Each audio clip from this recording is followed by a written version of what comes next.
Getting shot. I know. Naruto and Sasuke can kiss. That's never been done. And then they can sing If You Were Gay.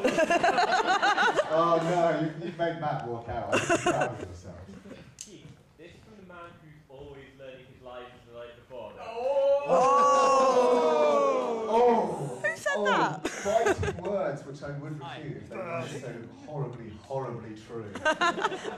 But yeah, no, to go back to the original point and completely ignore your very valid point.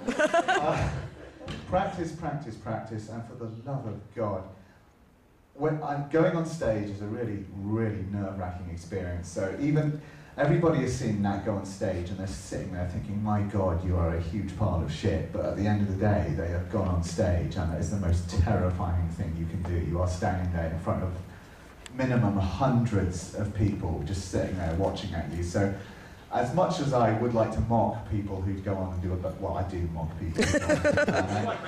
But yes, I do. But at the same time, they did get out there and perform in front of hundreds of people. So respect to them for doing so.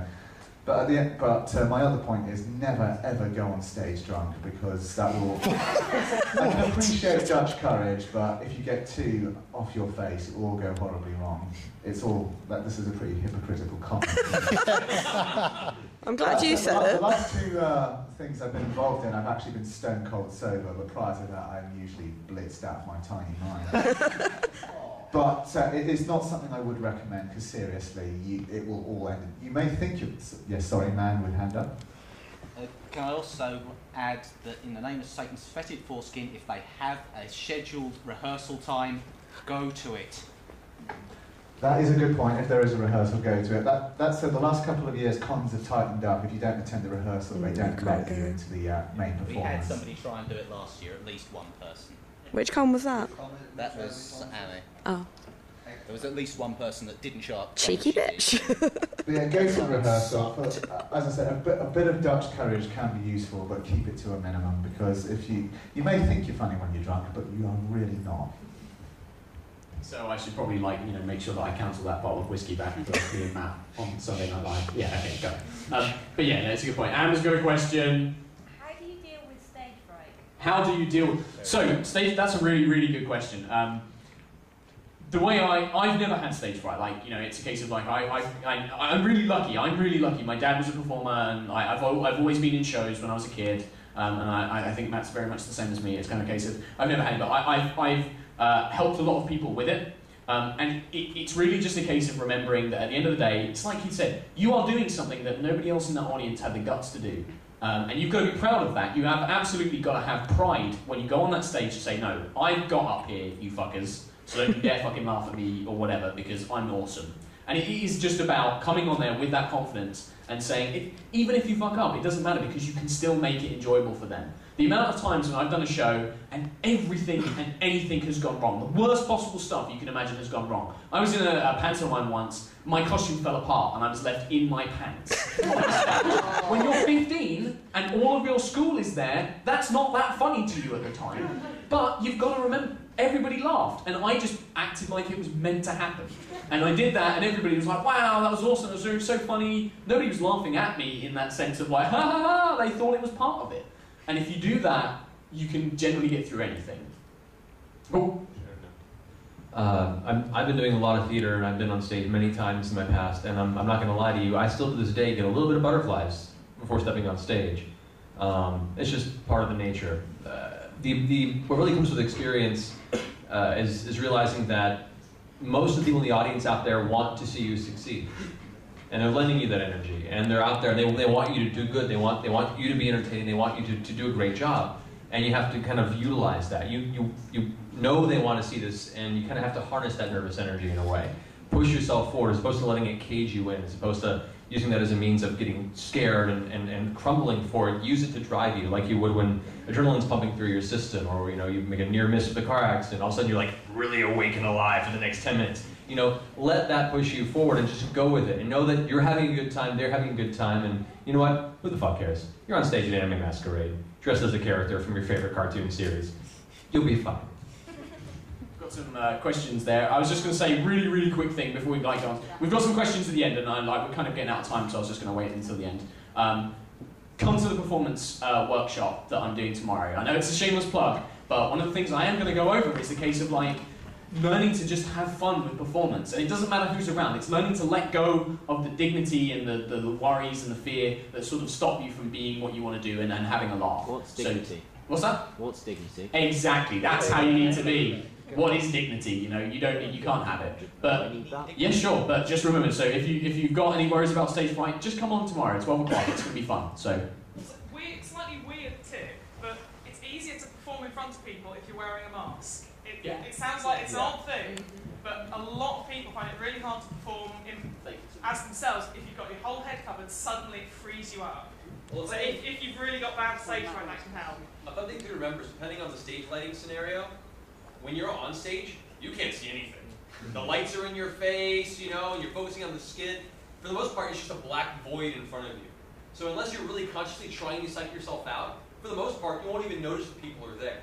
Then you'll hear the laughter, and you're like, oh, okay, I can do this. You know, like I said, you just ride the wave at that point. The adrenaline's pumping, you're ready to go. But you practically see almost nobody in a lot of stage lighting situations. I'm just going to say I'm really intensely jealous of these two bastards, because every time I go on stage, I'm intensely fucking terrified. Me too, every time. It's completely natural. Jump up and down. Yeah, so physical, like doing something like that, just to get your blood flowing, perfectly reasonable tip and stuff like that. And that's the other thing to remember with stage fright. It's completely natural. You're not like a freak like me who doesn't get it. Even Matt said, like, he still gets butterflies and stuff. You know, it's completely natural, and you shouldn't let that stop you from doing it and having fun. So I'm just going to move on, guys, because we are kind of getting into time and we're eating up Karen's time. So I'm just going to quickly run through these. Do make sure you provide any high quality recording. Like, if you're going to do a recording, don't make it a gigabyte. When I did my 24 Gears Solid skit, it was 700 megabytes for the video, and it took the entire rehearsal time to upload. So I was like, fuck, because I didn't compress it properly. So try and make sure you're doing that. There are loads of people out there, there's forums, there's help guides to help you do that and stuff. Do make sure to edit and review your skit, like we've said. Even if you think it's perfect, go through, fine-tune it. Just always make sure you're doing that. And then do make sure you back up a good script with good performance skills if you can. If you've got it, as I say, come to the other panel, but you know, use your body, use your actions, use your stage presence, use your spatial awareness to really enhance it and make it really memorable. Exaggerate everything. Yeah. This is theater. And, Exactly. You know, little motions aren't going to do much. You're having people in the way back have to see kind of the idea of what you're doing. So if you're going to hello! Yeah. How are you? You! I will destroy! Not by accident, you know. I wanted to get some coffee! It is. You knew he was getting coffee. Yeah, exactly. And honestly, like, that's one of the, I've spent loads of time, like, at the Performance Skills Workshop. It's one of the things, I've got loads of fun games and stuff. That's one of the biggest things I was going to go on about, is these massive exaggerated movements so that everybody can see it. It's definitely what, you know, it makes such a difference. So we're going to quickly go, so I'm going to say, yeah, this is the final one. If you do this, I will kill you. Because I've seen it so many times, and it's always the same. Yeah, if you think what he's going to do is bad, what I will do is infinitely worse. Yes. Especially. Well, just do something else. That's fine. Do that for 5 seconds. I will laugh. Again, this is back to the point where if you're looking at it and think it's original, it probably isn't, because everybody thinks the same thing, not to sound cynical. No, keep cynical never. Very quick one, tech stuff. Yeah, we're recording. You're seeing these images for the first time, so this is great. So with like basics of recording, this is like I want to pass you over to Matt to talk about when you're recording, match your levels.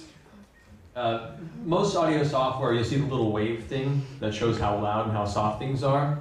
Go through and make sure they all are pretty much the same, and if they're not, most audio programs have a thing where you can select it and change the volume. Just select the area that's a little softer, volume increase by 2-3 decibels. Listen to it, make sure it's all the same level. Nothing's worse than having one character out and go, "You! I will destroy your family!" But I will not be right there. But, what? Where did that sword come from?